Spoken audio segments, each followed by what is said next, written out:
This is Inside the Right. So this is the ad that I've been waiting for the Biden campaign to release. Take a look. Bird brain. I call it bird brain. Nikki Haley has made an unholy alliance with rhinos, never-Trumpers, Americans for no prosperity. She was sitting there like... She's gone crazy. She's a very angry person. She is not presidential timber. I don't need votes. We have all the votes we need. She's gone haywire. There aren't that many never-Trumpers anymore. How do you bring these Nikki Haley voters back into the tent? I'm not sure we need too many. Tim, how effective do you think this will be? I think it's a good start. I think it's a good start for the Biden campaign and really focusing on these folks. This is a negative ad, right? It's amplifying the negatives, amplifying the ways that Trump has, disrespected Nikki Haley voters and basically invited them to leave. That we saw this in Arizona in the midterms. I do think this really hurt Carrie Lake. Her message at one point, she said at a rally to the McCain, if you're a McCain voter, you can get the hell out. And that showed up in ads similar to this. And they did.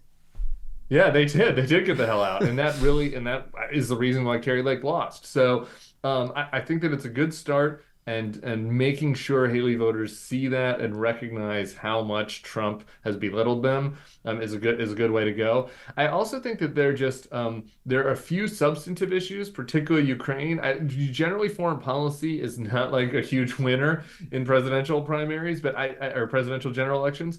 But on Ukraine, for example, I'd like to see the Biden campaign pair something like this, which is Trump hates you, Trump disrespects you. And also, by the way, there are a couple core policy issues that we agree on where Trump is on Putin's side and I'm on Ukraine and your side. And so I think that if you layer that in, this can start to be really effective. Well, what does this tell you? Does it signal that the Biden campaign is taking seriously the significance of Haley voters and the impact that they're going to play in this election? Clearly. There's an article in Politico today about how maybe Biden could be doing even more to try to reach out to these former Republicans. But in this article, it said that he hadn't called, I think, Pence and Christie yet, which I think he should, but he had called Haley.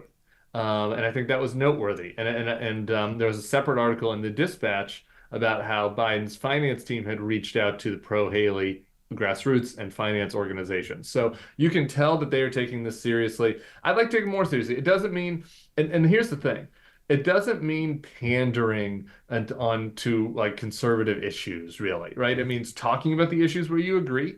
NATO, Ukraine, for example, come to mind. And then also just kind of leveraging the other allies, which are, people that went and worked for Trump, that have spoken out against him, Liz Cheney, Cassidy Hutchinson, John Kelly, Mike Pence, right? Like trying to just sort of solidify that group and use them as surrogates to speak to the Haley voters. Those are kind of the elements I think that are going to go into this campaign. And it's clearly a good start, what we've seen so far this week. Yeah, I mean, I think people look at this and perhaps wrongly assume that Nikki Haley's going to have no impact because it's Nikki Haley. She's not some the second coming of Christ in the GOP. Yeah. Nor is Mike Pence, nor is James Mattis or Rex Tillerson or Chris Christie or any of these people. But taken together, this can have a big impact. I mean, this is death by 1,000 cuts for Donald Trump. And so, these elections aren't won by miles. They're won by inches. And we'll take every inch we can get. That's exactly what something like this does. Tim, how important of a role do you think that Nikki Haley played in terms of laying these breadcrumbs for the Biden campaign in terms of picking up gettable, disaffected Republican voters? Yeah, well, look, I think by staying in and antagonizing Trump, just for starters, that created a lot of those video clips that they're able to use in the ad now, right? Yeah. If she just dropped out of the race, then Trump wouldn't have been saying all that. So I think that was useful. It gave fodder for the ad campaign. And I think that it helped build up this, whatever it is. Look, it's a minority. It's not, it's not enough people. I wish it was. It's not enough people to, we can't have a president of our own, the Nikki Haley type voters, right?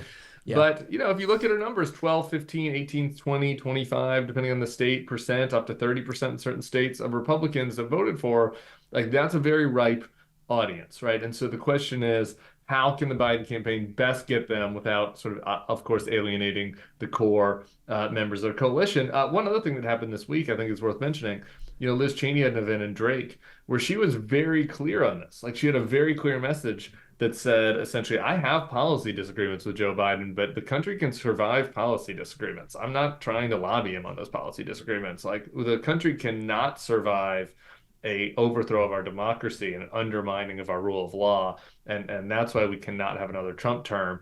That, I think layering in with the Haley voters is very important. Having somebody like Liz Cheney that's saying that directly, because I don't know if Nikki Haley is going to say that directly. Frankly, Nikki Haley might end up endorsing Trump, right? So you need to figure out how to reach her voters in other ways without relying on her. To the issue of democracy that Liz Cheney brought up, I know that the pundit class kind of poo-pooed everybody for thinking that democracy was going to be a big issue. They're like, no, all people care about is their paycheck and nothing else, or how much the cost of eggs is and nothing else. And clearly, in these last couple elections, it has shown us that people do care about the issue of democracy. How potent of an issue for that subset, that Liz Cheney, never Trumper, bulwark type subset, do you think that is? It's potent. I mean, I think it's a both and situation, right?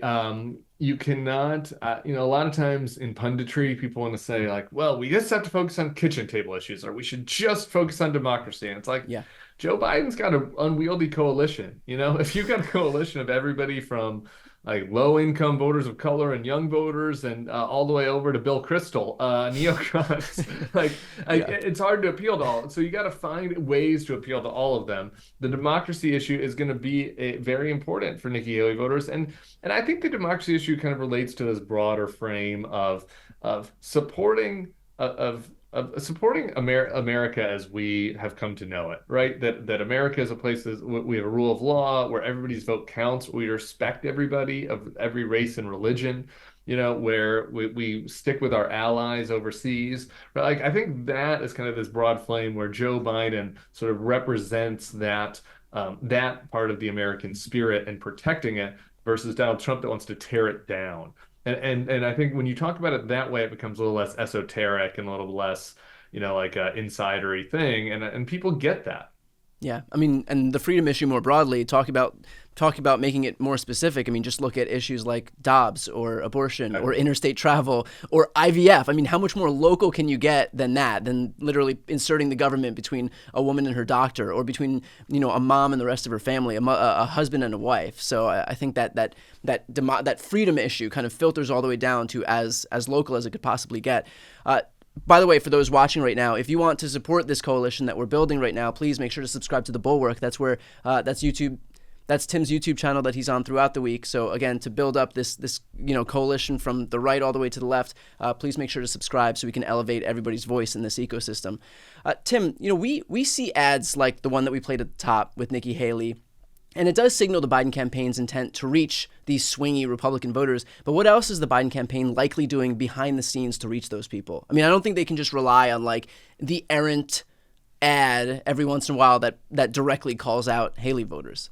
Yeah. Well, I think that there's, I just will mention first, there's an outside effort. I have to shout out my colleague Sarah Longwell, starting a group that's Republican voters against Trump, that's like gathering grassroots videos and promoting those, finding people out there. And you can check that out at rvat.org if you're interested, rvat.org. And I think they are also recruiting, as well as the Biden campaign, surrogates, messengers from the Trump administration, and making sure that those voices are heard. I know that a lot of people listen to this channel and are super engaged, know who Cassidy Hutchinson is, know who Sarah Matthews, know who these people are that testified at the January 6th committee. But there are a lot of people who might have known about it right when it happened, or have forgotten, or weren't like that engaged.